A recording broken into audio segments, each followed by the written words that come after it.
자, 네 번째 썰 한번 가보도록 하겠습니다. 아까 제가 이제 이야기할 때 그 외국인들 많이 들어온다고 했잖아, 대한민국에.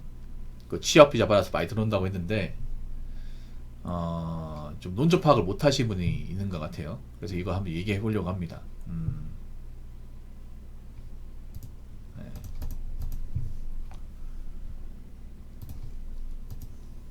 앞으로 외국인들 많이 들어온다는 거 알죠? 일하려고 많이 들어오는데 엄청 많이 들어와. 분명 이것도 문제가 많이 생길 거예요. 좋은 측면도 있지만. 근데 왜 많이 들어올까를 모르는 분들이 좀 있는 것 같아. 네. 여러 가지 이유가 있겠지만 제가 봤을 때 핵심적인 이유는 그겁니다. 핵심적인 이유는 우리나라 남녀만으로 지금 인구조를 해결하는데 한계에 봉착했기 때문에 네, 이게 큽니다. 왜냐하면 지금 우리나라는 객관적으로 인구가 감소하고 있어요. 객관적으로.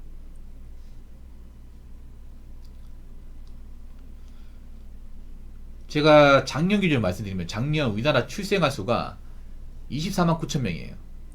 24만 9천. 올해는 더 떨어질 거예요. 점점 가면 갈수록 출생아 수가 감소하고 있어요. 사망자 수는 37만 명입니다.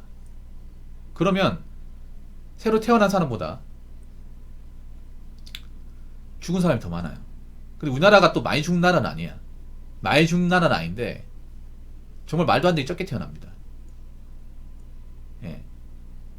거기다가 중요한 게 뭐냐면 그 24만 9천 명 중에서도 기형아 출산율이 높다는 거예요. 많이 태어나지도 않는데 그 중에 비정상도 많다는 거야. 그 실질적으로 그 태어난 태아 중에 정상적으로 자랄 사람도 내가 봤을 때 한 18만 19원밖에 안 된다는 거예요. 그러니까 나중에 성인 되고 나서 우리나라에 뭔가 이제 이 산업 분야에 기여할 사람들, 일할 사람들 20만이 안 된다는 거예요. 그래서 가면 갈수록 인구가 줄어들고 젊은 사람은 줄어들어. 거기다 노인 인구 많아집니다.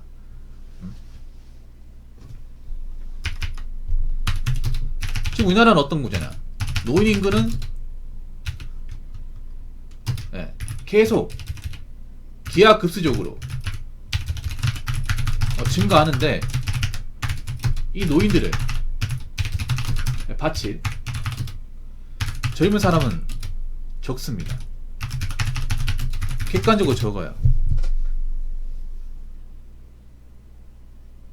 거기다가 지금 젊은 남녀 구조 지금 어떤 이 결혼 흐름 봤을 때는 혼인이 절대 안 올라갑니다.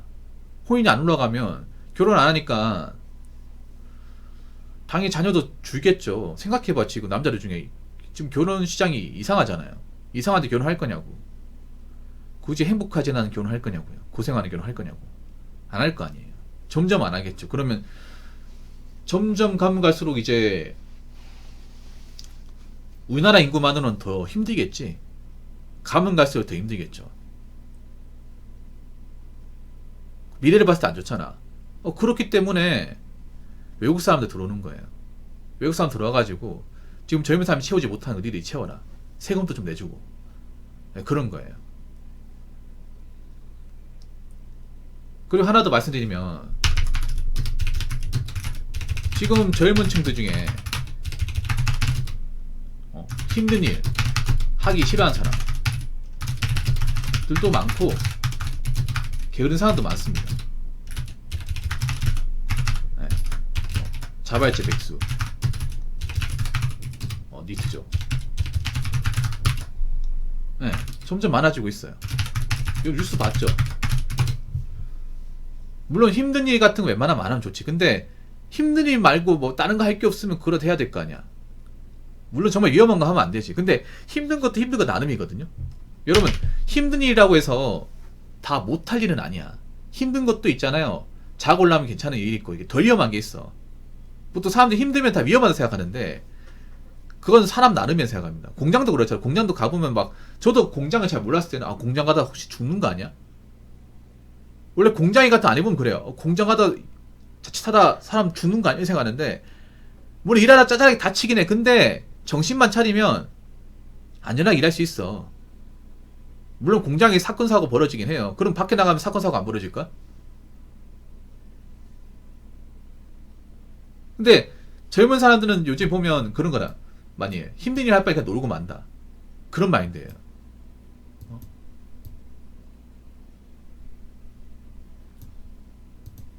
그래서 우리나라에 힘든 일 하는 사람들이 필요한데 젊은 사람들이 이걸 안 하잖아. 안 하니까 어떻게 돼요? 공장에 안 들어가잖아. 예를 들어서 중소기업 그리고 농촌 같은 데 일이 힘든데 누가 와가지고 일을 해야 되는데 안 와주잖아요. 돌아가긴 돌아가야 되고 필요한 일자리란 말이에요. 여러분 힘든 일 하더라도 대한민국에서 그런 중소기업 공장이나 농촌 같은 데 필요한 곳이에요. 돌아가야 되는 곳이야. 근데 한국 사람도 오라고 해도 이제 안 갈 거잖아요. 그럼 어떻게 해야 돼요? 외국 사람들이 이제 들어와 시키는 거죠. 이해가 되십니까?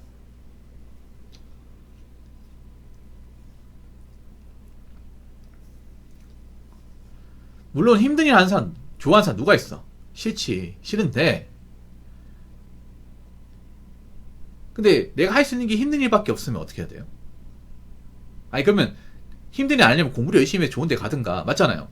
공부를 열심히 해 좋은 데 가든가 아니면 공무원 합격을 하든가 아니면 대기업 들어가든가 해야 되는데 물론 대기업 들어가 힘들지. 근데 내가 뭐 공무원 시험 붙을 사람도 아니고 좋은 대학교 나온 사람도 아니고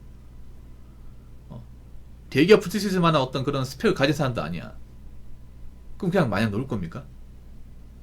부모님 계속 일하는데? 그럼 집에 뭐 생활비나 밥값을 어떻게 할까? 맞잖아요, 여러분. 요즘은 굉장히 이기적인 사람들이 많아지지 않았나요? 자기 귀찮다고, 자기 하기 싫다고 그냥 놀아버리고 의식주의에 대한 책임을 그냥 가족들한테 넘겨버리고 나는 아몰랑 해버리고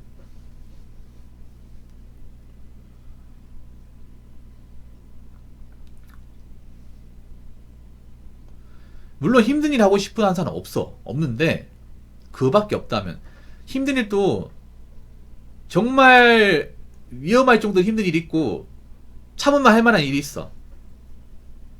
네, 공장 일을 해보면 알아요. 맨 처음에는 야 이거 누가 해라고 하는데 정되면 할 만한 일이 있어. 정되면 몸에 익으면 우리 저 누구야 이누님도 그렇잖아요. 택배 일하면 아유 이거 왜 사람들이 안 하려고 하는지 알겠다. 맨 처음에 그렇게 생각하다가 익숙해지면 아 여기도 사람 사는 곳이지. 생각보다 돈 괜찮은데.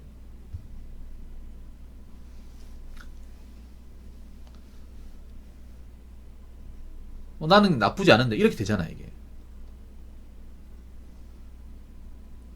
그래서 멘탈이 능력이 된다고 하잖아요 제가요. 멘탈이 앞으로는 정신건강 중요하다고. 그리고 아까 여기 누가 채팅하신 거 세 번째. 자 나란히 하시는 분들은 저출산 있다는 관심 없는 것 같다. 관심이 왜 없어요? 오히려 우리보다 관심이 더 많아. 네, 우리보다 관심이 훨씬 더 많아요. 단지 이제 뭔가 제도적으로 뭔가 만드는데 이게 올바르게 가지 않는 것 뿐이야.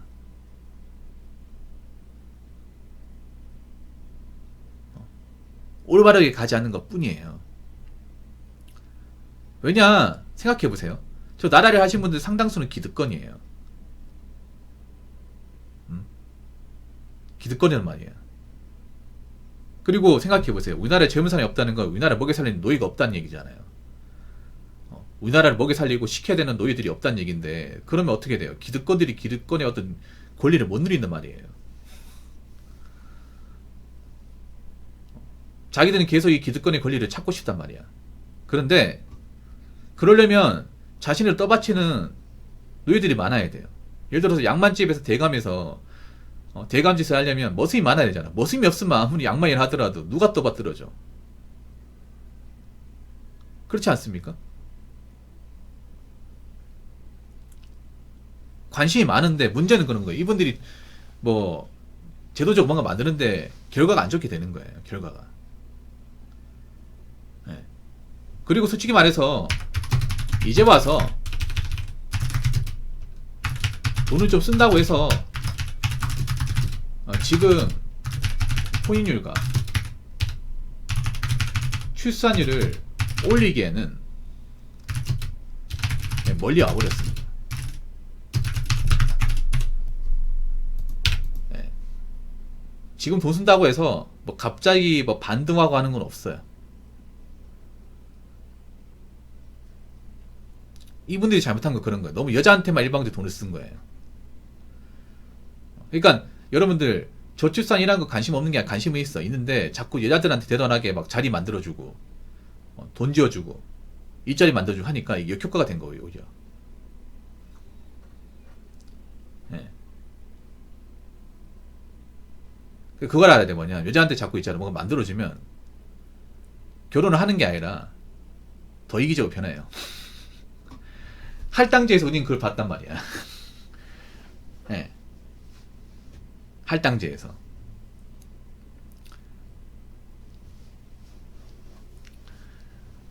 할당제도 사실 저출산 해결하기 위한 목적으로 만든 거예요. 왜냐하면 이 아들이 일자리가 없으니까, 이제 일자리 같은 게 없으니까, 고용이 안 되니까 뭐 자녀 키우기 힘들다, 그래서 만들어 준 거야. 그런데 만들어주니까 어떻게 돼요? 이 저출산하고 전혀 다른 방향으로 가버리잖아. 점점 여자의 어떤 이기적인 모습인가, 어떤 그런 좀 책임감 없는 모습이 더 심해지잖아요. 네. 제가 봤을 때 문제는 그런 거야. 이제 남자한테 돈을 써야 되는데 정작 남자한테는 막 억압을 해버렸죠. 아무튼 뭐 지금 와가지고 돈을 쓴다고 해서 갑자기 우리나라가 바뀐다, 출산율이 올라간다, 결혼하는 커플이 많아진다, 그런 일은 없을 것 같아요. 전 없다고 봅니다. 그래서 이제 그분들도 머리를 좀 많이 싸매가지고 고민해본 결과 외국 사람들이 들어오지 않고서는 이 문제를 해결할 수 없다, 막 그렇게 하신 것 같아. 그래서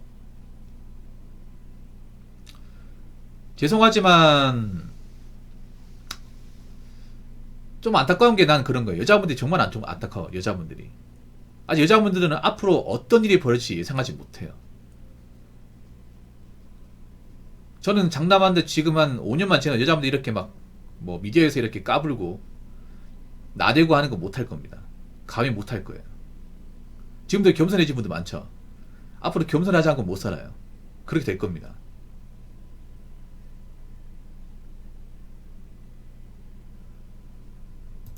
왜냐하면 이제 국제결혼 점점 더 많아질 거야. 이게 점점 더 많아질 거야. 왜냐, 생각해보세요. 저렇게 해외 이제 외국인들이 자꾸 넘어오면 어떻게 돼요? 한국 남자 입장에서 좋죠. 왜냐, 그 동남아 계통 아시를 즉석에서 만날 수 있잖아. 네. 땡큐죠. 오히려 한국말도 탑재하고 있으니까. 그러면 국제결혼한 사람이 적어질까요? 많아질까요? 더 많아지겠지. 왜냐하면 외국 여자 입장에서도 그렇단 말이에요. 여러분, 그 E9 취업 비자로 와도 다시 돌아가야 돼. 최대 국내에 체류할 수 있는 기간이 4년 10개월이에요. 그럼 4년 10개월 안에 한국 남자가 결혼해버리면 난 영구적으로 한국 땅에서 일할 수 있단 말이야. 그분은 또 다시 고국으로 돌아가기 싫어요. 고국 돌아가 이만큼 돈 못 번단 말이야. 그래서 요즘 보면 그런 것도 만들고 있어요. 그러니까 외국 여자가 결혼하면 외국 여자 가족도 넘을 수 있도록 그렇게 이제 해준다고 하잖아요. 예.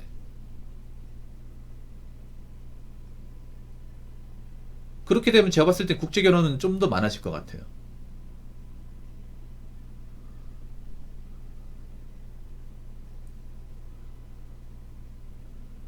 그래서 지금 여자분들이 그걸 아셔야 돼.